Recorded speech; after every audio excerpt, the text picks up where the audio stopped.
holiday time. We didn't talk about this holidays, but I guess now we're talking about the major holiday season.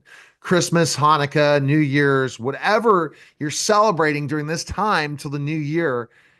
Is this a stressful time for veterans, especially I guess veterans that have come home, just come home, or come home for the holidays? How is this for them? How do they deal with this?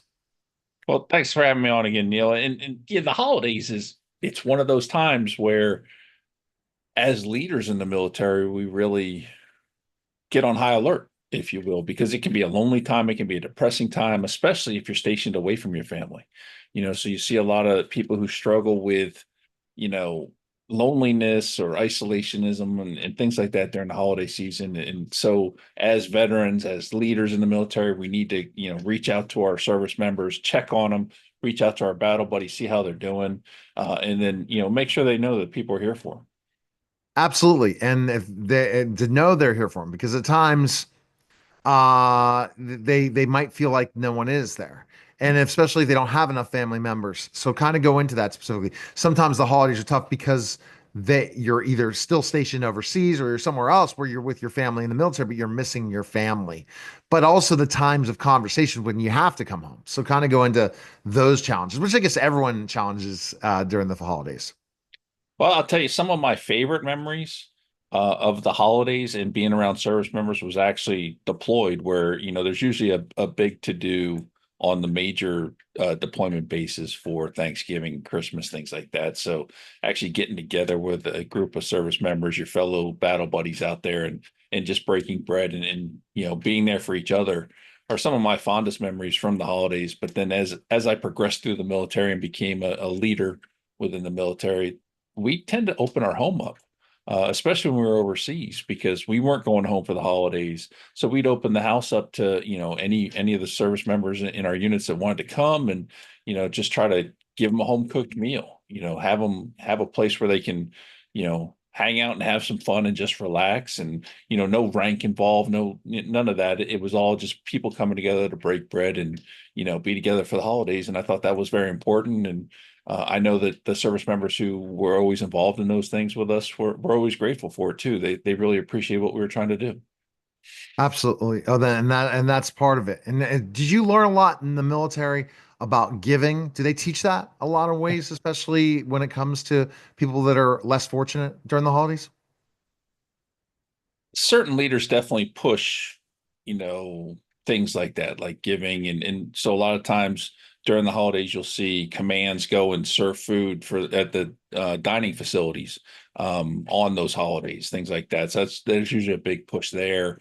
There's always fundraising and different programs you get involved with, especially overseas, where you can, like I remember in Korea, our MWR used to do a Santa thing and they'd give out a gift to every child. So we would help try to facilitate that and help where we could. And so just finding ways that you can give back and you can participate. And then, that it was something I also learned through my resiliency training when I took the values and action survey, that my number one strength, character strength, was to love and be loved, which, originally I thought, well, that's garbage. I'm 6'6", 300 pounds. I'm a mean guy. I'm not this caring individual. But my mentor in the field was someone who had come to the house for Christmas and Thanksgiving, and that's how he proved it to me. He's like, "So you don't agree with it?" I'm like, "No, I don't agree with it." He goes, "Well, what'd you do at Thanksgiving?" I said, we invited people over, we cooked, we did this, we did that." He goes, "Oh, what'd you do at Christmas?" Yeah, well, same thing. And it finally clicked. I'm like, "Oh, okay." So, you start to embrace those things and understand it's a strength for you, and so you try to pour back into it. And I think you see a lot of that through the podcast too, is I've been fortunate to surround myself with people who care and want to give back. And that's what we're trying to do. Absolutely. And it's the that process.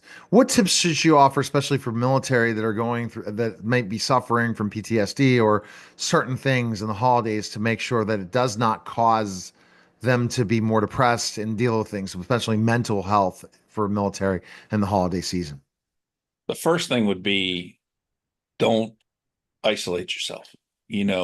Reach out to organizations, find out when they're meeting, attend a meeting, go to a church, go to something. get out of the house and go interact with fellow veterans and try to just find a way to bond and work your way through this. And then for those who are not struggling, make sure you reach out to your veteran friends, check on them, see how they're doing during the holiday season, because this truly is a difficult time for a lot of people, whether it's bad memories that happen during the holidays or they're alone or whatever the case may be. Service members tend to struggle during this time period. It's important that we check on them and see how they're doing and offer help where we can. Yeah, that's a great, great tip. And looking towards the new year, how do you kind of get yourself geared up for the new year? Like, isn't it crazy how everyone says, well, let's start January 1st? I look at it, hey, we have 11 days left. Let's keep grinding away. Yes, the new year is going to be the new year, but it's not going to change who I am in the new year compared to where I am right now. I'm in the same boat and there's no stopping. And I think the people who shut down now sometimes have difficulty when they get to the new year trying to do too much. Well, I've always enjoyed going to the gym and working out, and I try to do it early in the morning. And it always amazes me the crowd that shows up on January 2nd. And you have to wait till about February till the crowd, disappears and you're back to your normal group and they're working out. Um, but I agree with you in the sense that I used to make resolutions and things like that, and I don't do that anymore. To me, it's just continuous. It's not, oh, the new year, now we got to start this. No, I don't want to do that anymore. I don't want to be like that anymore. I want to just continue to grow and build upon different successes. And I think it's important that, you always try to grow, move forward, find ways to improve yourself. If you can grow a little bit each day, the results over time is going to be absolutely amazing. And honestly, if you stop trying to grow, then essentially you're dying. So, you need to continue to push yourself and move forward and find ways to, you know, do things like that. All right.